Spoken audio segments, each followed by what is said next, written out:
Hello, my friends, and welcome back to another episode of English Mindset.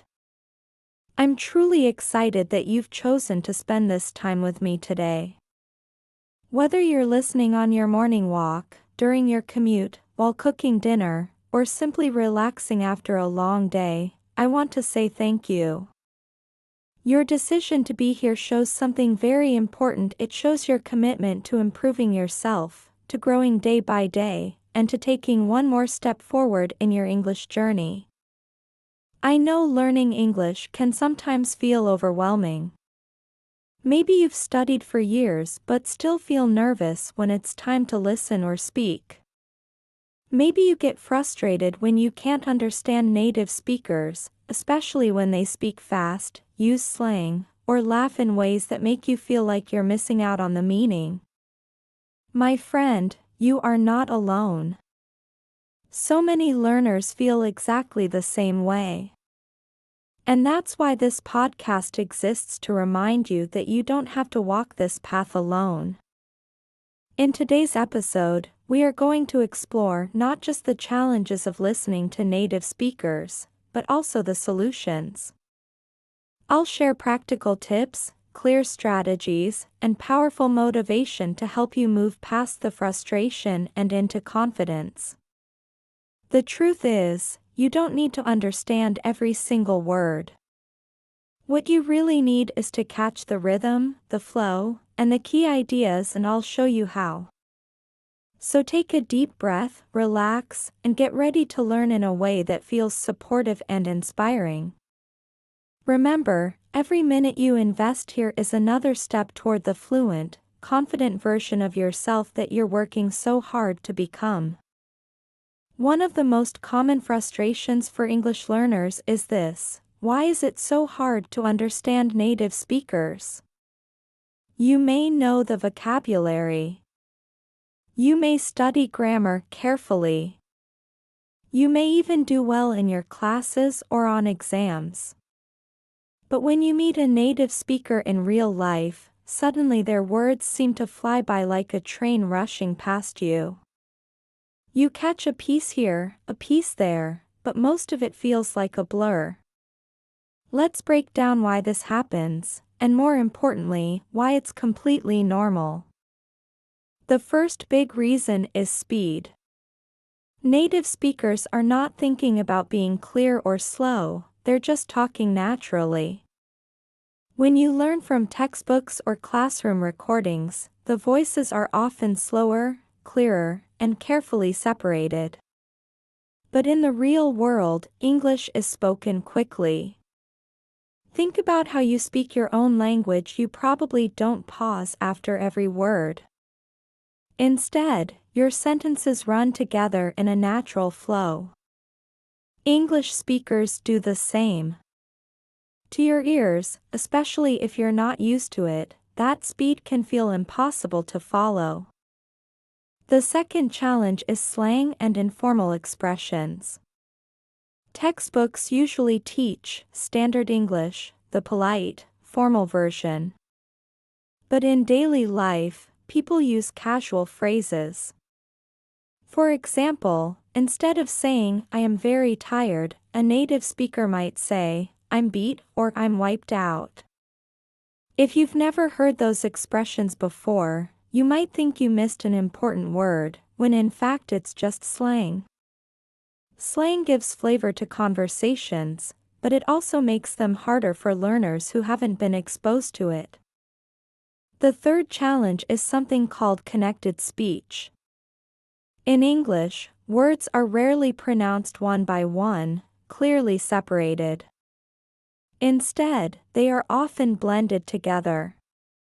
For example, going to becomes gonna, and want to becomes wanna. A sentence like, "I'm going to watch a movie," might sound like, "I'm gonna watch a movie."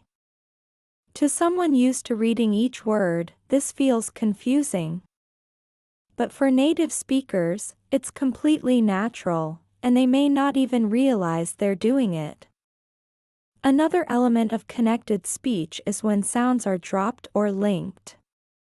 Instead of saying "next day," a speaker might say next day. Instead of did you, it often becomes did ya. These small changes create a rhythm that's different from the way you learn the words.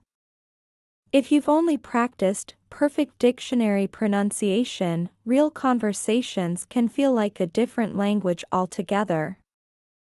So, to sum it up, speed makes everything feel rushed, slang introduces unfamiliar expressions, and connected speech blends words in ways that make them sound different from what you expect. All of these are natural parts of spoken English. And here's the most important thing. It's not a sign that you're bad at English. It's simply proof that you're now entering the real world of English, beyond the classroom.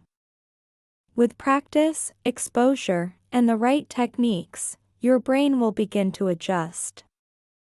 What once felt impossible will slowly start to make sense. Now that we've talked about speed, slang, and connected speech, let's take a closer look at a few more challenges that make understanding native speakers feel tricky. These challenges don't mean you're failing, they simply highlight how rich and varied the English language is. The first challenge is accents. English is spoken around the world, and every region has its own sound. A British accent is different from an American one. Australian English doesn't sound the same as Canadian English. Even within one country, accents can change from city to city. For example, someone from New York sounds different from someone in Texas. These accents include differences in pronunciation, rhythm, and even word choice. When you're only used to one kind of English, hearing another accent can feel like hearing a completely different language. The second challenge is informal language. In real life, people don't always speak like they do in textbooks.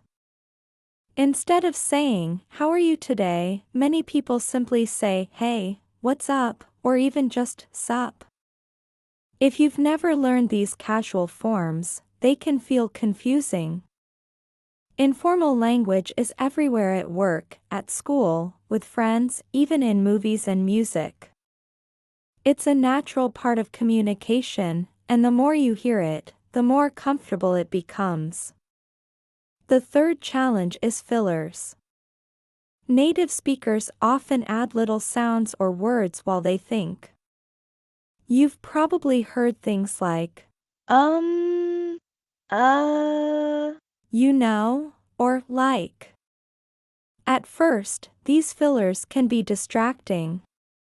They don't carry meaning, but they take up space in the sentence, making it harder for you to focus on the important words. Once you recognize them as background noise, you'll find it easier to filter them out and pay attention to the real message. Finally, we have idioms. Idiomatic expressions are phrases that don't make sense if you translate them word for word. For example, "It's a piece of cake" doesn't mean dessert, it means something is very easy. Or "hit the books" doesn't mean to physically strike a book, it means to study. These colorful expressions can make conversations lively, but they can also confuse learners who haven't come across them before. So, accents, informal language, fillers, and idioms, each of these adds another layer of difficulty. But remember, they also make English interesting, alive, and full of personality. With practice, you'll not only understand them, but you'll start to use some of them yourself. So far, we've talked about why listening can be difficult. Now let's move into something even more important: what you can actually do about it. There are practical strategies you can start using today that will make listening easier and more effective. The first strategy is to listen to real conversations. Many learners spend most of their time with slow, clear, textbook recordings. While those are useful in the beginning, they don't prepare you for the way English is spoken in the real world. Native speakers use natural speed, casual expressions, and connected speech. That's why you need to listen to podcasts, YouTube videos, interviews, and even casual chats. The more you expose yourself to authentic conversations, the more familiar these patterns will become. Don't worry about catching every word, focus on the overall meaning. The second strategy is to focus on key words. When native speakers talk, they often skip small words or shorten them. If you try to catch every single word, you'll feel frustrated. Instead, train yourself to listen for the important words, the nouns, verbs, and adjectives that carry the main idea. For example, if you hear store, buy, groceries, you already know what the speaker means, even if you miss the little words in between. Next, let's talk about subtitles. Watching movies, shows, or YouTube with subtitles can help you match sounds with words. Start with subtitles in your own language if you're a beginner, but as soon as you can, switch to English subtitles. This will connect the spoken form with the written form. Over time, challenge yourself to watch without subtitles at all. This builds your listening muscles in a natural way. Finally, practice chunking. Native speakers don't usually pause after every word. They speak in groups of words, or chunks. To train yourself, listen to a short conversation and try to hear these natural breaks.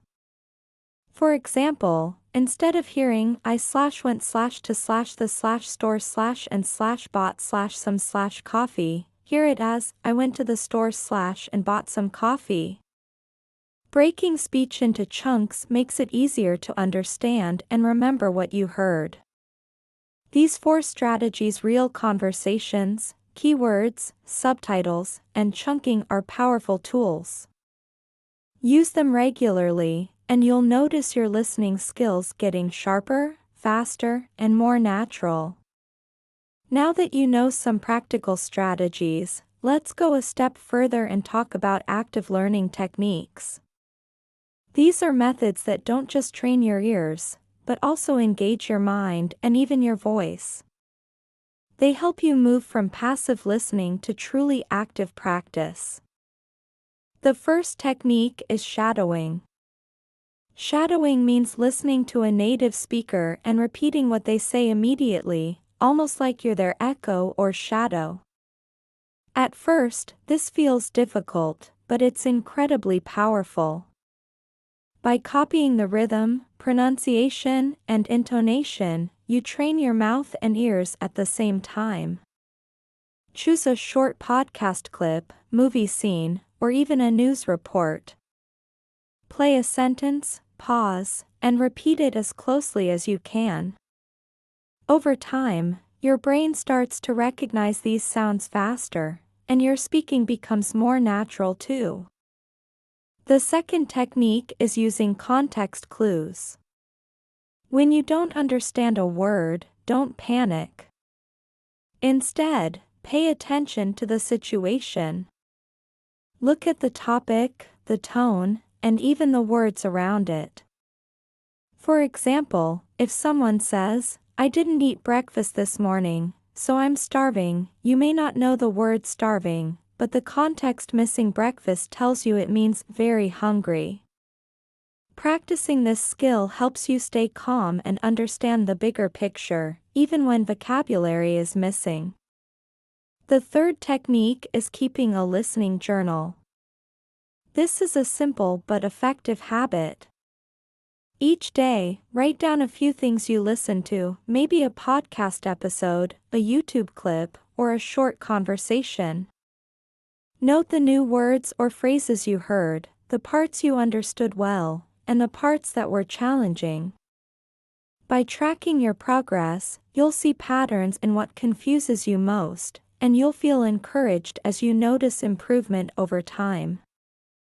These three techniques, shadowing, context clues, and listening journals, turn listening into an active process.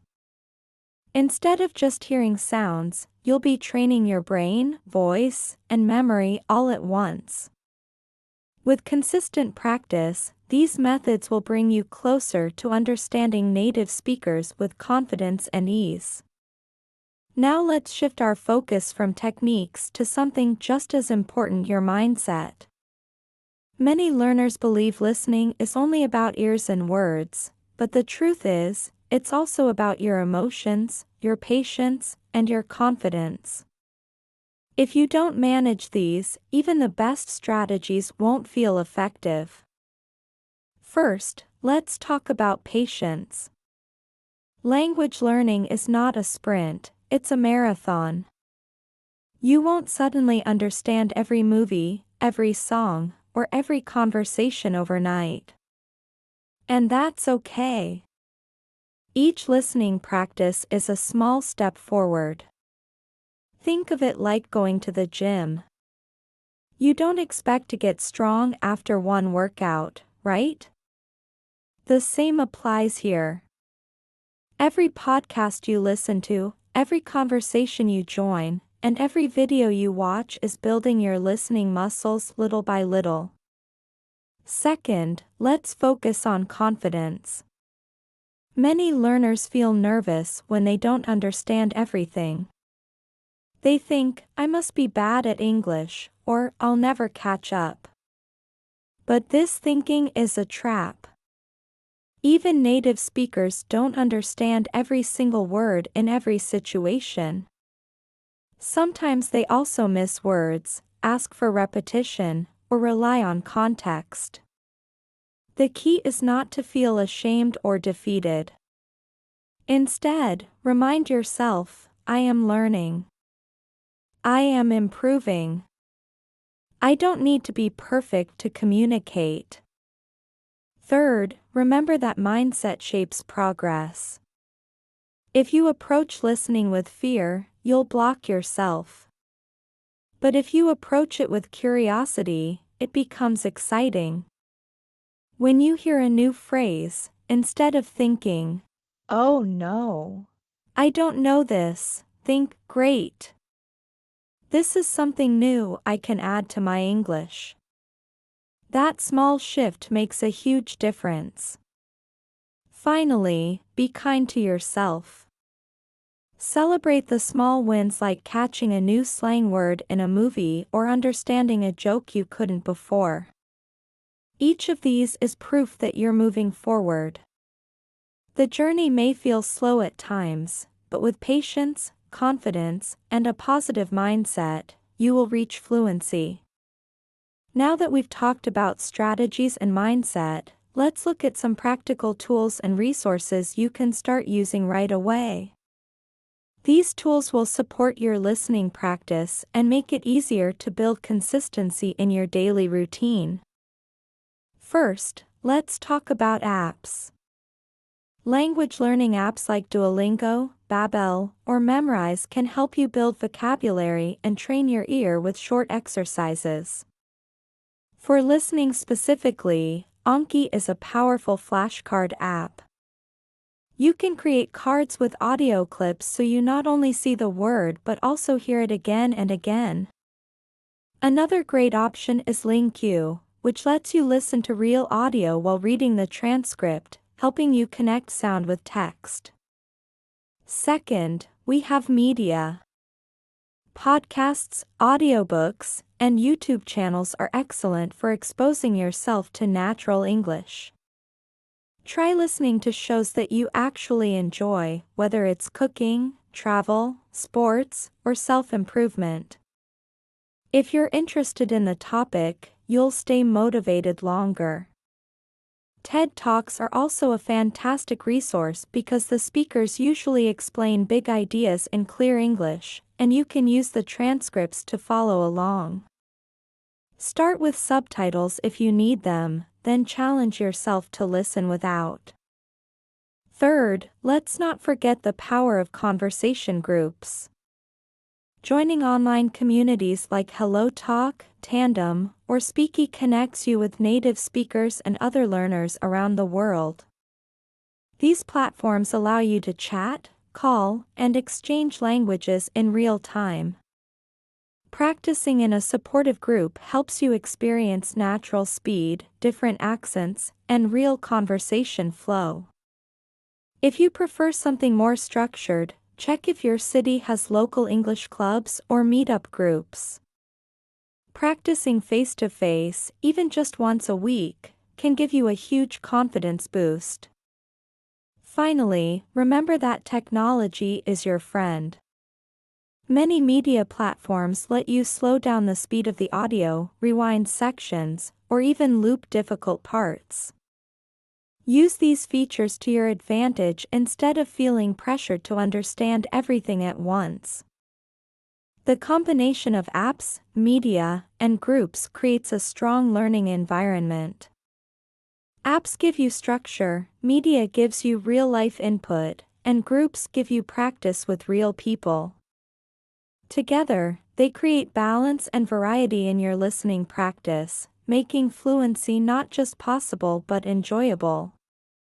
As we come to the end of today's episode, I want to leave you with a message of encouragement. Remember, improving your listening skills is not about perfection, it's about progress. Every time you listen to a podcast, watch a video, or join a conversation, you are training your brain to hear English in new ways. Even if you don't understand everything, you are still growing. Think of it like watering a plant. Each drop of water may seem small, but over time, it helps the plant grow strong. Your daily practice works the same way. I also want you to know that it's normal to feel frustrated sometimes. You may listen to a movie scene and understand only half of it. You may talk to a native speaker and feel like the words are flying past you. That's okay. It does not mean you're failing. It means you're learning. Even native speakers misunderstand each other at times. The difference is, they don't give up, they ask for clarification, they use context, and they keep the conversation going. You can do the same. So here's my call to action for you. Choose one listening strategy or tool from today's episode and put it into practice this week. Maybe you'll start shadowing a podcast clip. Maybe you'll keep a short listening journal. Maybe you'll join a conversation group online. Whatever you choose, take one clear step and commit to it. Small steps done consistently lead to big results. And don't keep your journey to yourself. Share what you're learning with a friend, a classmate, or even in the comments section of this podcast. When we encourage each other, the process becomes easier and more enjoyable. Finally, if you found this episode helpful, please make sure to subscribe to English Mindset so you won't miss any future lessons. Share it with someone else who's learning English too, you might inspire them to keep going.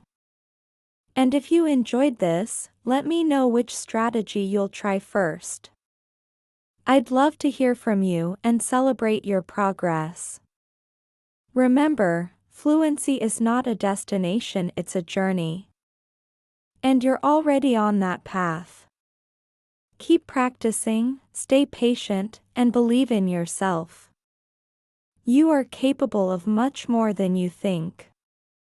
Until next time, take care, keep listening, and keep growing.